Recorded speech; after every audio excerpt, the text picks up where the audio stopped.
દેશી બ્લોગ નામની ચેનલમાં તમારું સ્વાગત છે. તો સરસ મજાના વિડીયોની આપણે શરૂઆત કરી દીધી છે અને આજે અમે જઈએ છીએ બહાર. પણ ક્યાં બહાર જઈએ છીએ એવું તમને આગળ વિડીયોમાં બતાવવાની છું. પણ જો અમારા સાથે માહિરભાઈ આવેલા છે અને માહિરભાઈને જોઈએ આપણે રમવાની એક જગ્યા આવી ગઈ હતી. એક હોટેલ ઊભા રહી ગયા હતા નાસ્તો કરવા. તો અહીંયા રમવાની જગ્યા તમે જોઈ શકો છો વિડીયોમાં. અમારા માહિરભાઈને રમવા માટે અમે ઊભી રાખી દીધી હતા. આ જગ્યા છે તો જો આ હોટલ આવી હતી ને અમે ઊભા રહી ગયા છે. તો ફાઇનલી આપણે પહોંચી ગયા છીએ બગદાણા અને જો સરસ મજાનો નજારો છે એકદમ મસ્ત.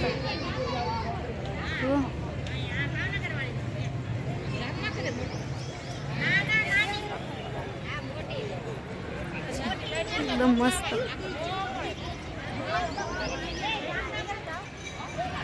આપણે બજરંગદાસ બાપાના દર્શન કરવાના છે તો આપણે બજરંગદાસ બાપાના દર્શન અંદર મંદિરમાં કરવાના છે. તો હાલો તો આગળ વિડીયોમાં બનાવી રહીજો. જે કરવાનું છે માહિરભાઈ એમ કે છે.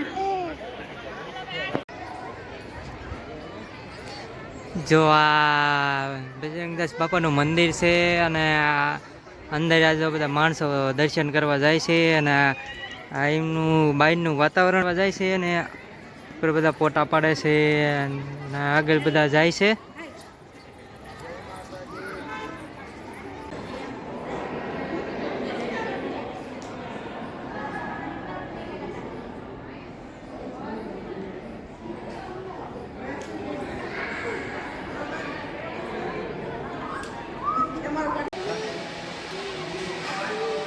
ફાઇનલી મિત્રો અમે ભોજન શાળાએ પહોંચી ગયા છે બજરંગદાસ બાપાની પ્રસાદી લેવા. તો અમે પ્રસાદી લેવા જઈએ છીએ અને જો કેટલું ટ્રાફિક છે કારણ કે આજ તો ગળદી ઓછી છે એટલે વાંધો નહીં આવે. હવે આપણે જમવા જઈએ છીએ ને આ બધું જો ભોજન શાળાનો આશ્રમ છે.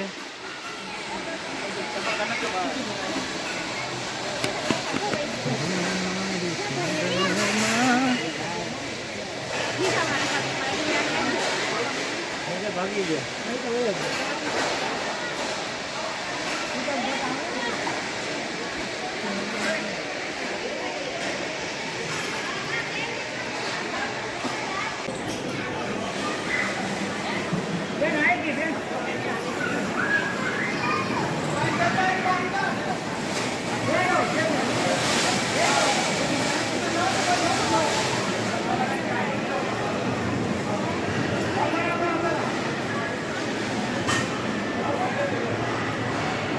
મિત્રો. હવે ફાઇનલી આપણે બગદાણાથી જવાનું છે અને બગુડા બાજુ જવાનું થાય પછી જાશું ઉચાકોટા. તો જો આ મંદિર છે છેલ્લી બાજુ દર્શન કરી લેજો અને પછી આપણે પાછા આગળ વિડીયોમાં મળશું. અને જો માહીના પપ્પાની વાતે છે વિડીયોમાં આગળ બન્યા રહેજો.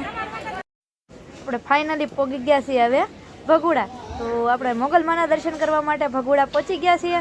તો જો આપણે અંદરથી તો વિડીયો ઉતારવાની મનાય છે પણ દૂરથી તમને જો મંદિર દેખાતું હોય તો દૂરથી આપણે દર્શન કરી લઈએ કારણ કે મંદિરની અંદર ગમે ત્યાં આપણે વિડીયો ઉતારવાની મનાય છે એટલે આપણે દર્શન કરી લઈએ. જે મોગલમાં લખી નાખજો કમેન્ટમાં અને અમારો આ વિડીયો તમને કેવો લાગ્યો કમેન્ટમાં જરૂરથી કહેજો. અને બાકી અમે આજુબાજુ જે વાતાવરણ છે એના તમને વિડીયો બતાવતા રહીશું તો વિડીયોમાં આગળ બન્યા રહેજો.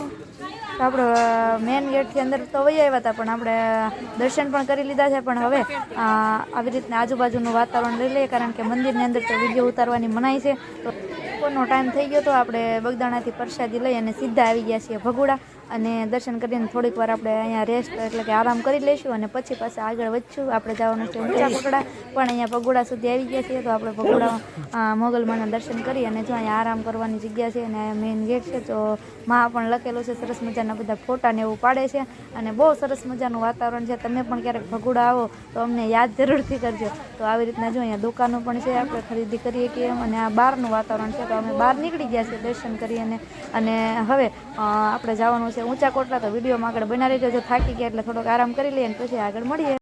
તો મિત્રો હવે જ આવી છે આપણે ઉચાકોટડા. એટલે ઉચાકોટડા જતા હતા એટલે રસ્તામાં આવી ગયા છે મોટા મોટા પંખા. પંખા તો ન કહેવાય પણ કહેવાય પવન ચક્કી.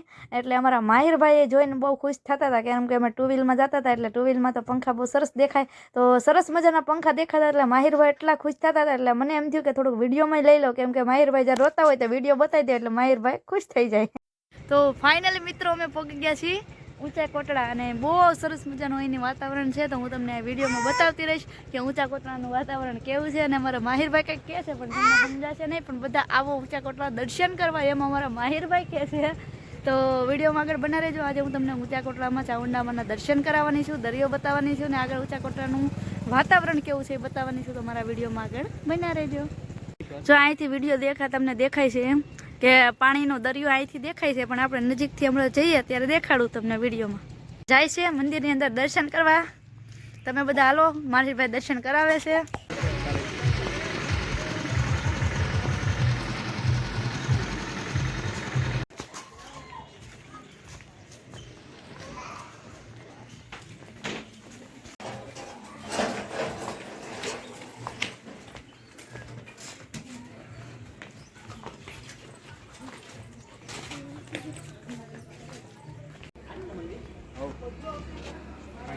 બહારથી તો ઉતારવા દેશે.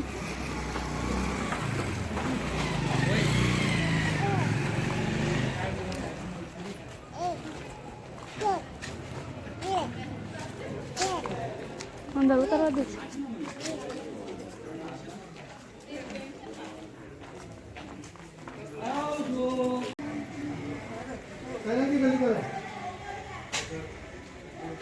ફોન કરી કહી દો મમ્મી કોઈ દર્શન કરી લે ને.